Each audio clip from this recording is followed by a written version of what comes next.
바보 의사 선생님, 의사 장기력 이야기, 출판사 웅진 주니어. 자, 와, 첫 페이지 아무것도 안 나와있어. 왜 바보 의사일까? 정말 장기력 의사가 바보일까? 우리 한번 생각하면서 들어봐요.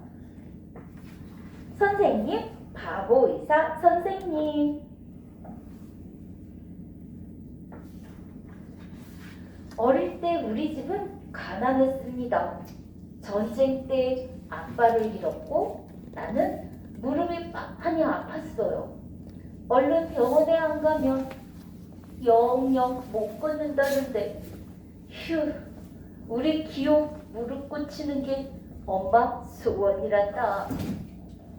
엄마는 나를 병원에 데려갈 수 없어 늘 한숨을 쉬었어요. 그러던 어느 날이었어요. 기호야, 복음병원이라는 데가 있대. 우리같이 가난한 사람들을 돌보려고 만든 병원이라 치료비를 아주 조금만 받는데 아주 이름난 의사 선생님도 계신다니 우리 기호 무릎도 감쪽같이 고쳐주실 거야. 그런 병원이 있다니 꿈만 같구나. 과연 우리 엄마 소원이 이루어질까요? 아주 오래된 이야기는 아니에요. 내가 어렸을 때 만난 사람 이야기랍니다. 가난하고 병든 아이를 따스하게 보살펴준 사람 이야기. 그 보살핌 덕분에 건강하게 자라난 아이가 다시 가난하고 병든 이웃을 보살피는 사람이 된 이야기입니다. 선생님, 바보 의사 선생님. 이거를 누가 지었냐면 이상희 작가가 지었대요. 자, 이상희 작가가 지었는데 이건 실제 있었던 이야기예요. 그래서 어떤 이야기인지 우리 한번 잘 봅시다.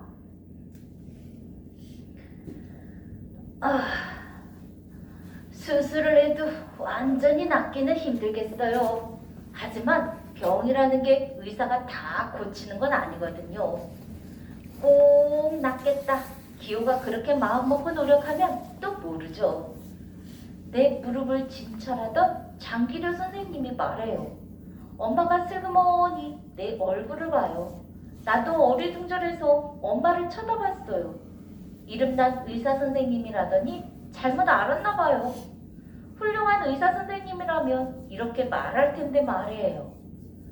걱정 마세요. 내가 다 고쳐줄게요. 라고 말이죠. 지금부터 내 무릎을 수술할 거래요. 그런데 장기려 선생님이 내 손을 꼭 잡고 중얼중얼하고 있어요. 수술을 너무 지나치거나 모자라지 않게 해주십시오. 법칙에 맞게 해나갈 수 있도록 힘을 주십시오. 참, 암만 생각해도 이상한 의사 선생님이에요. 하지만 사실은 내가 더 이상해요. 수술실에 들어올 때는 부들부들 떨렸는데 지금은 하나도 겁이 안 나요. 그저 수술을 어떻게 할까 궁금한데 점점 졸려요. 눈이 자꾸 감겨요.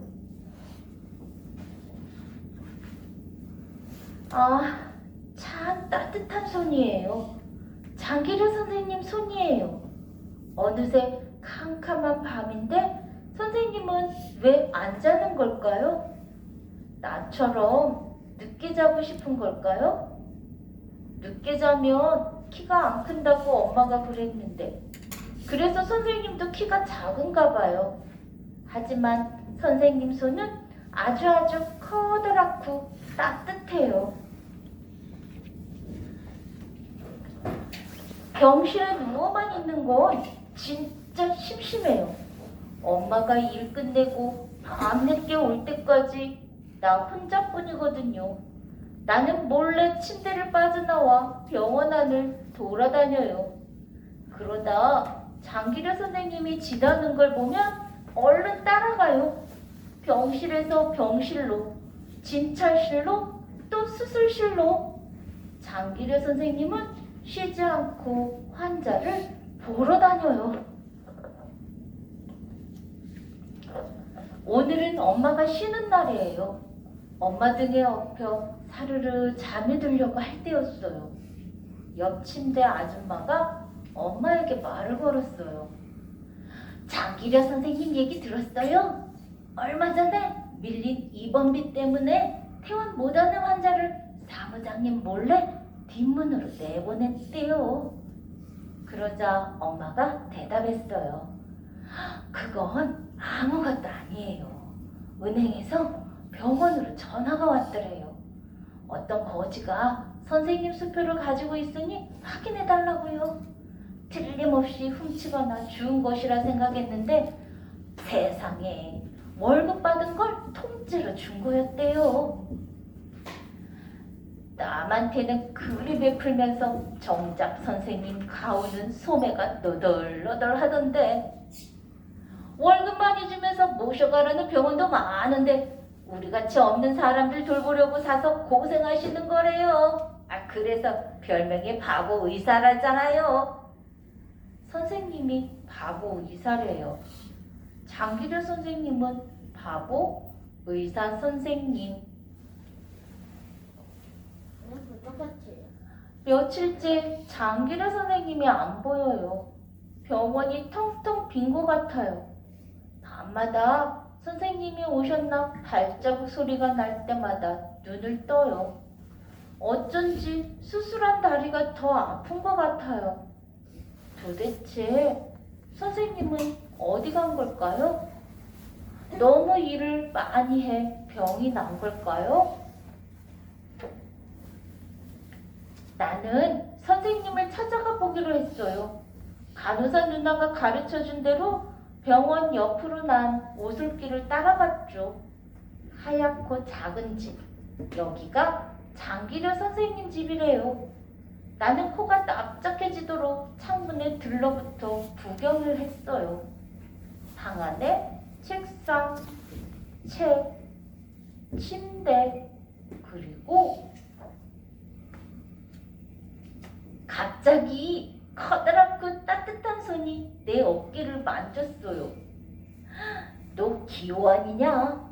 이렇게 다녀도 괜찮니? 무릎 수술이 잘 돼서 다행이구나. 하지만 너무 무리하면 안 돼. 나는 깡충 뛰고 싶을 만큼 반가웠지만 입에서는 엉뚱한 소리가 나왔어요. 선생님 집도 우리 집처럼 가난하네요. 선생님은 껄껄 웃으며 나를 집 안으로 데리고 들어갔어요. 우리는 과자도 먹고 미숫가루도 먹었어요. 북쪽에 있다는 가족과 함께 찍은 사진도 봤어요. 선생님은 혼자 살아요?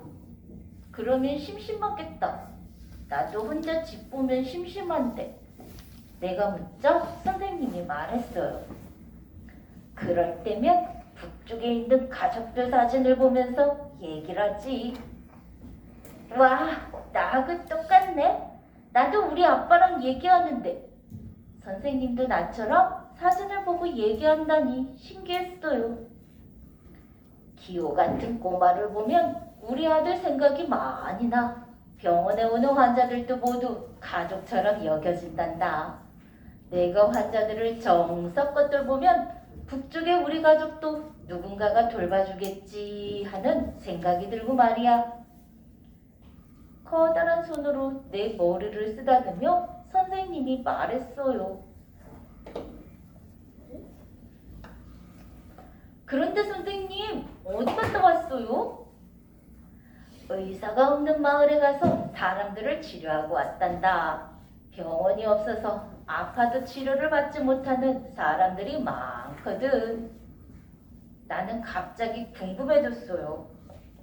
선생님은 어릴 때부터 의사가 되고 싶었어요? 그래, 의사가 되고 싶었지. 가난하고 병든 사람을 돕는 의사. 그런데 점점 어려워지는구나.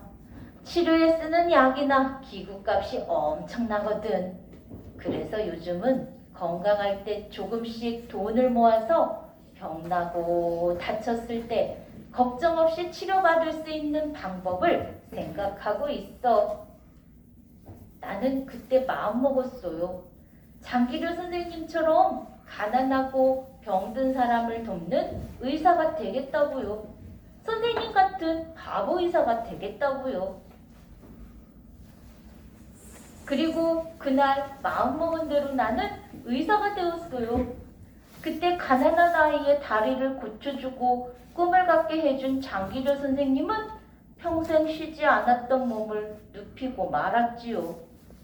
하지만 바보이사 장기료 선생님의 커다란 손은 여전히 따뜻했습니다.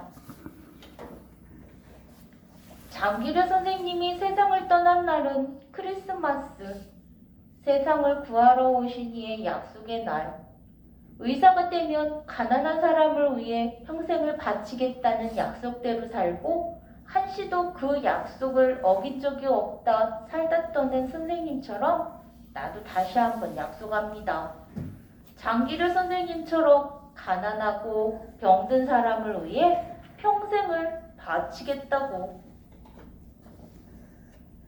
세상 어디에나 가난하고 병든 사람이 있고 세상 어디에나 그들을 보살피는 손길이 있고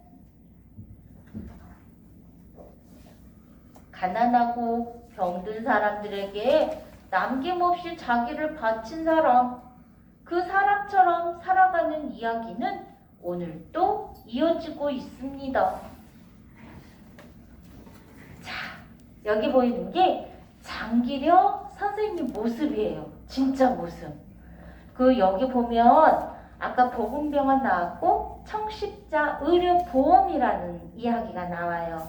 청십자 병원을 창설할 수 있었던 건 신앙의 힘이기도 하고 가족 깊이 가족에 대한 간절한 사랑이 있었음을 고백했대요. 불쌍한 사람을 위해 일하고 북에 남겨두고 아내와 아이들도 누군가의 도움을 받게 되리라는 믿음 때문에 더 다른 사람과 함께할 수 있었습니다. 가난하고 병든 이웃에게 아낌없이 내어준 삶을 산 누구 이야기? 장기려 의사 선생님 이야기였어요. 그 사람을 만든 거예요?